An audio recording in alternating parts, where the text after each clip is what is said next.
विधवा बहू का फैसला। महक की शादी रोहन से होती है। रोहन माँ बाप का इकलौता बेटा होता है, लेकिन फिर किसी कारण से रोहन की मौत हो जाती है।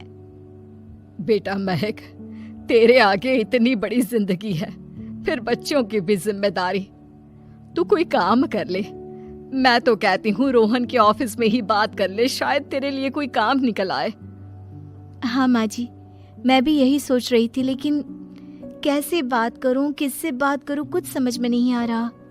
अब वो क्या नाम था रोहन का जो दोस्त हुआ करता था, पहले तो बड़ा आता था हमारे घर। राकेश की बात कर रहे हैं?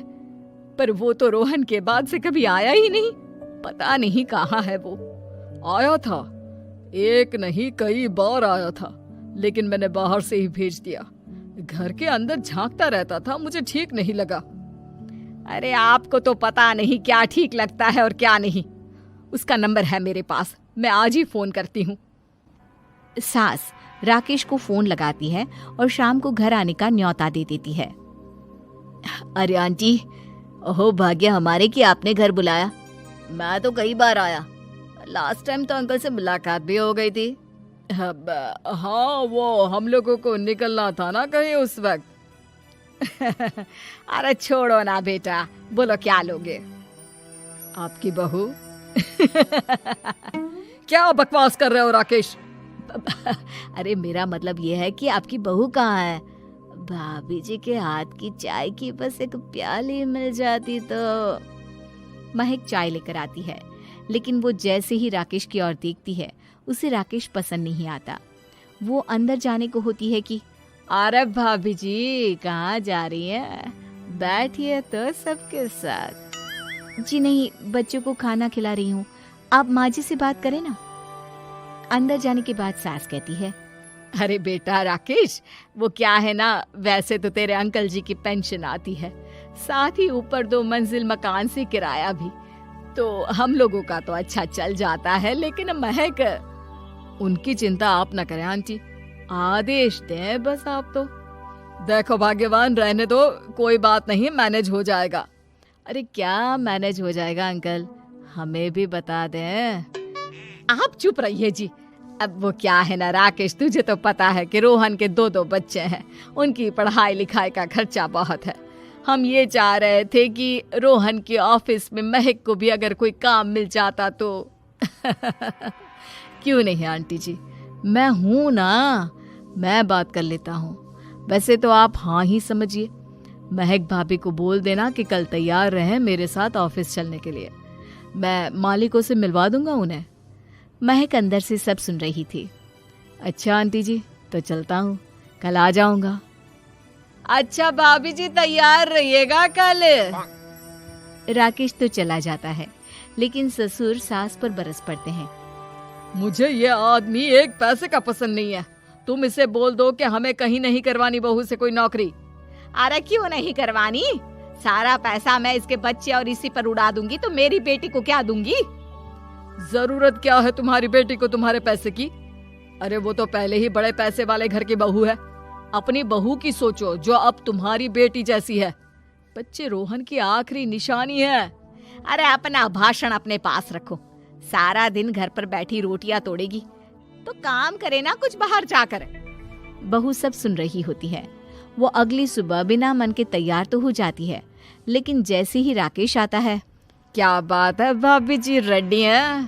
तो फिर चले डेट पर, मतलब इंटरव्यू पर।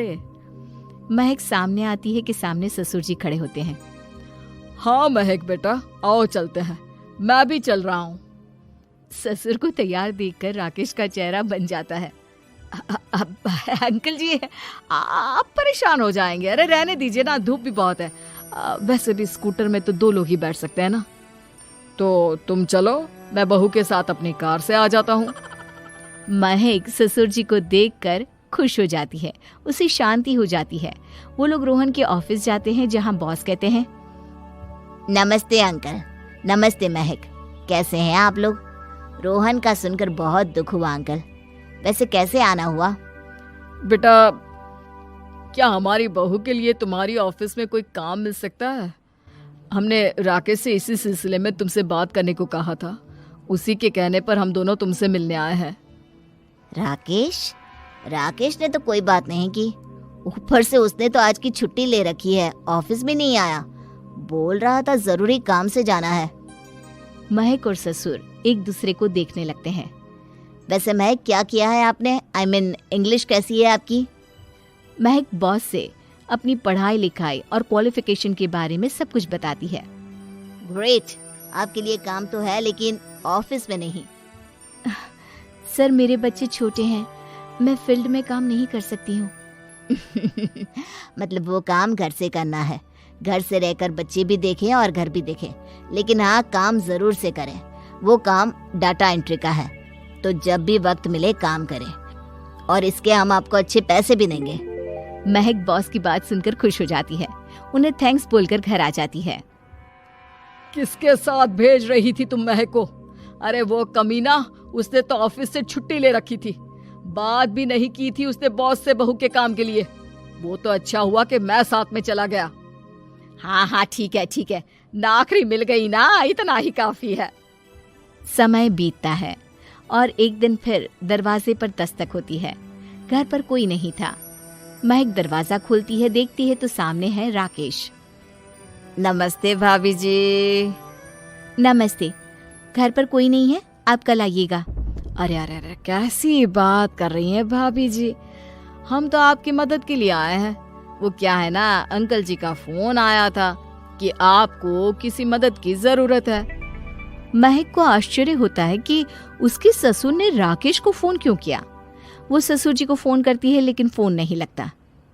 नहीं, हम लोगों को किसी भी चीज की जरूरत नहीं है, आप जा सकते हैं। अच्छा, एक कप चाय तो पिला दीजिए। महक चाय लेकर आती है। चाय पीने के बाद, रोहन मेरा बहुत अच्छा दोस्त था। उसने मुझसे कहा था कि वो रहे ना रहे, उसके घर वालों का, खास करके आपका ख्याल मुझे ही रखना है। तो मैं कल फिर आऊंगा भाभी जी। नहीं, माता पिताजी है नहीं, वो 4-5 दिन बाद आएंगे। आप उन लोगों के आने के बाद ही आइएगा। मुझे ये सब ठीक नहीं लगता। अरे छोड़िए ना भाभी जी, लोगों का तो काम है कहना। मेरा मतलब है वो तो बोलते ही रहेंगे। आता हूँ मैं कल। महक को अब गुस्सा आ जाता है। हमेशा शांत और मधुर बोलने वाली महक पहली बार जिंदगी में फैसला लेती है, और फैसला होता है राकेश को सबक सिखाने का। बड़े बेशर्म हैं आप। किसने कहा आपको कि आप आए? अरे भैया, साफ साफ बोला ना कि नहीं जरूरत है किसी की मदद की। मैं अकेले सक्षम हूँ अपना घर संभालने के लिए। आज आखिरी बार बोल रही हूँ, इस घर की तरफ आंख उठाकर भी देखा ना तो देख लेना, वरना वरना पुलिस के हवाले कर दूंगी। निकलो यहाँ से, या धक्के मार कर निकालूं। पुलिस का नाम सुनते ही राकेश वहां से 9-2-11 हो जाता है, और महक को अपने फैसले पर गर्व होता है।